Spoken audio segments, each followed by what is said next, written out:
At a recent ANATS Queensland chapter event in Brisbane, Professor Katherine Verdolini Abbott offered a profound reminder. Learning to sing is not about controlling every muscle. It's about giving the voice space to learn. For many singers, practice means conscious correction. Lift here, release there, breathe deeper. Yet the science of motor learning shows that true mastery comes when the body itself begins to solve the puzzle.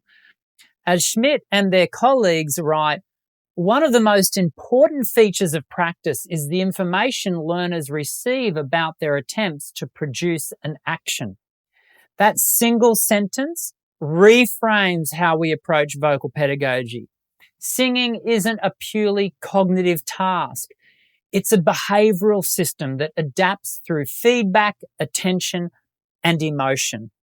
Sound check. Verdolini Abbott's framework sits squarely within the modern motor learning theory. Every sung note is a movement, the coordination of breath, resonance, and articulation. These actions are guided by two feedback systems: inherent, what we feel and hear internally, and augmented, what a teacher or coach provides. Most voice instruction overemphasizes the augmented.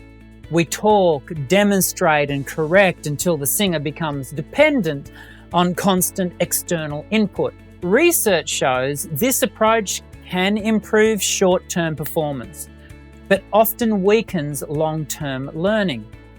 By contrast, when singers are encouraged to sense their own results, to listen, to notice, neural pathways strengthen. The teacher becomes less a mechanic and more an architect of experience, crafting conditions where self-discovery is possible. Verdolini Abbott describes two complementary learning modes. Explicit learning is conscious and verbal. Lift your soft palate, engage your support. Implicit learning is subconscious and sensory. We sing, feel, adjust, and internalize patterns without needing to name them. Motor learning studies show that explicit instructions can clutter working memory, reducing coordination. Implicit learning, however, frees attention for the act of singing itself. This is why expert performers appear effortless. Their skills run on automatic pilot. In lessons, this means replacing over-analysis with exploration. Instead of dissecting anatomy, invite outcomes. Send the sound forward. Imagine the vowel floating. These external focus cues harness implicit learning and let the body refine itself. Verdolini Abbott summarized it perfectly. Less telling, more sensing. Verdolini Abbott urged teachers to limit their commentary. The research agrees. Feedback is powerful, but too much becomes noise.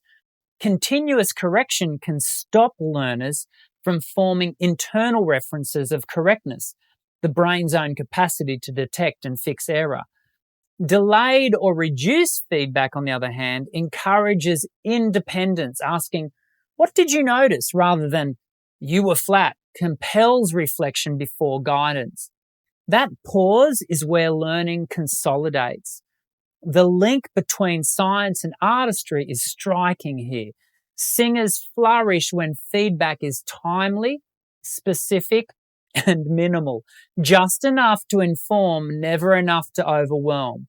The goal isn't to create perfect performances in the studio, but resilient learners who can adjust in the real world. Verdolini Abbott also explored the emotional side of motor control. When practice feels rewarding, the brain releases dopamine, the chemical that marks a behaviour as worth repeating. Feedback, therefore, isn't just information, it's motivation. Schmidt and friends confirm this connection. Recent findings have highlighted the impact of feedback on the learner's motivation, which in turn has a direct effect on motor performance and learning. This insight reshapes how we teach. Instead of correcting every misstep, reinforce what works.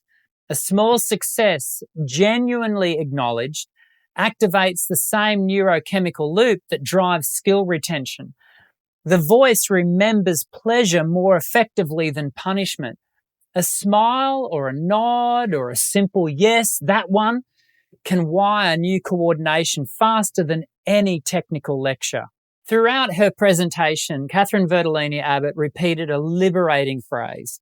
The body is smart and can figure things out if allowed to. Modal learning research echoes that sentiment. The nervous system is a self-organizing network, constantly adjusting and refining through sensory feedback. Our job as teachers and singers is to clear the path, not force the process. Imagery, intention, and emotional engagement often achieve more than explicit mechanical control. A phrase like "sing into the room" can trigger a cascade of efficient muscular adjustments without ever naming a single muscle. This is science validating artistry, the recognition that awareness, curiosity, and emotional authenticity are not opposites of technique. They are the conditions through which technique is born. Verdolini Abbott's seminar and Schmidt et al.'s research arrive at the same truth. Learning the voice is an act of trust. We offer information sparingly, reward progress generously, and allow the body to do what evolution designed it to do, learn through experience. I'm Dr. Dan. Sing well.